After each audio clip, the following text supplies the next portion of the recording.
সর্বমিত্র চাকমা খুবই পরিচিত নামে পরিণত হয়েছেন। বিখ্যাত হননি, উনি কুখ্যাত হয়েছেন বলা যেতে পারে।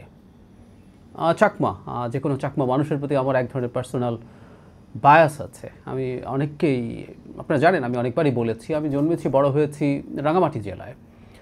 ফলে বিভিন্ন এই জাতিগোষ্ঠীর সাথে আমার ইন্টারাকশন ছোটোবেলা থেকে ছিল। চাকমা, মারমা, ত্রিপুরা, তংচঙ্গা, অনেকের সাথে। আমার খুব ছোটোবেলায় সবচেয়ে প্রিয় বন্ধু 2-3 জনের মধ্যে একজন চাকমা ছিলেন, ভীষণ ক্লোজ ছিলেন আমার।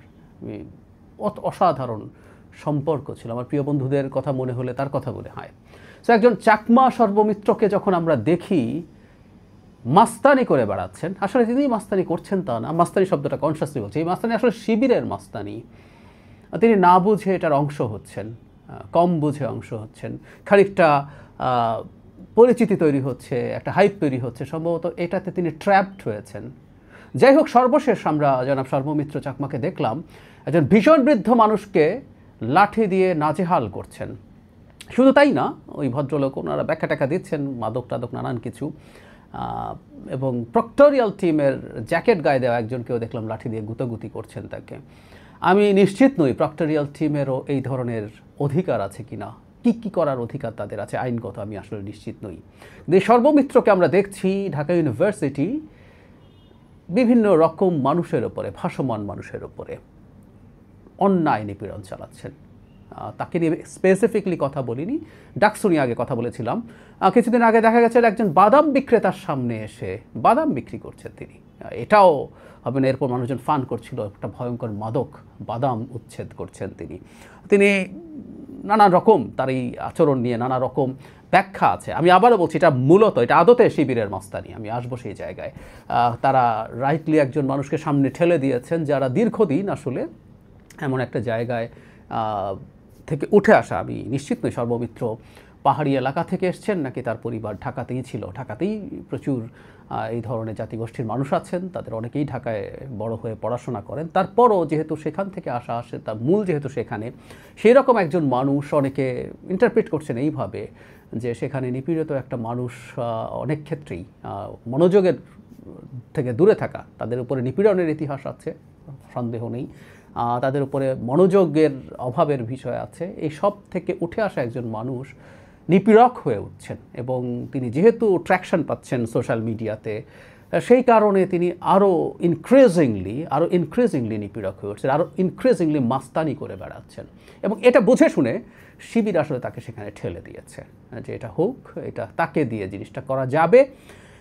এবং আমাদের অনেক বাঙালির মধ্যে কিন্তু পাহাড়ি ঘৃণা আছে, পাহাড়িদের প্রতি খুবই নেগেটিভ ধারণা আছে, ঘৃণাই আছে অনেকের।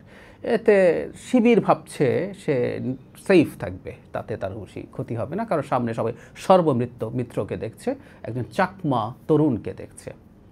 এই সেফ গেমটা তারা খেলার চেষ্টা করছে।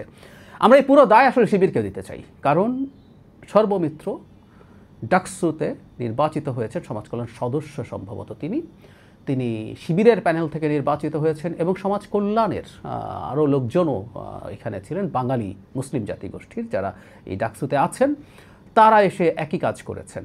আমরা প্রথম থেকে একটা কথা বলেছি, যেখানে যদি সমস্যা থেকে থাকে, কোথাও যদি সমস্যা থেকে থাকে মাদকের, মানে যারা ভাসমান দোকান করেন অবৈধ, এইটা উচ্ছেদ করার কারো কোনো এখতিয়ার থাকা উচিত না। বাংলাদেশে এই ঢাকা ইউনিভার্সিটিতে ভাসমান কিছু থাকবে না, ভাসমান কোনো বিক্রেতা থাকবে না, বাদাম বিক্রি করা যাবে না। আমরা এই ন্যারেটিভ নেই না।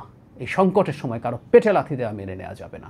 কিন্তু মাদকসহ অন্যান্য যেসব অপরাধমূলক কর্মকাণ্ড আছে, সেগুলো ঠেকানোর জন্য ভার্সিটি প্রশাসন আছে, প্রয়োজনে সেখানে আইনশৃঙ্খলা রক্ষাকারী বাহিনী থেকে শুরু করে প্রশাসনিক ব্যবস্থা নেওয়া হবে।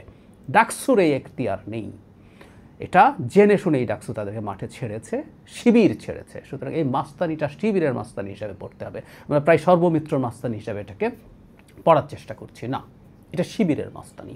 শিবির এই মাস্তানিটা করছে, পরিষ্কার পরিচ্ছন্ন ক্যাম্পাস দেখানোর চেষ্টা করছে।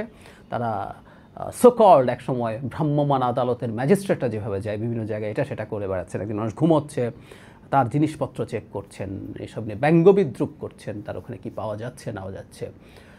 তো এই সব ঘটনা তাকে সামনে ঠেলে দিয়ে করানো হচ্ছে, বিভৎস, ভয়ঙ্কর। এবং ঢাকা ইউনিভার্সিটির প্রশাসন একেবারে চুপ হয়ে আছেন। এই কারণে আসলে প্রশ্ন আসে যে ভিসি আছেন তিনি আদতে জামাত কিনা। এই অভিযোগ অনেক দিন থেকে ছিল। বিরাট একাডেমিক প্রোফাইলের মানুষ হতে পারেন, কিন্তু এই অভিযোগ ছিল কারণ আমরা দেখছি ডাকসু এবং শিবিরকে, ডাকসু মানে শিবির এখন আসলে, শিবিরকে থামানোর জন্য কোনো পদক্ষেপ তিনি নিচ্ছেন না। সো এই ঘটনাগুলো আমাদের সামনে এটাও খুব স্পষ্ট করে।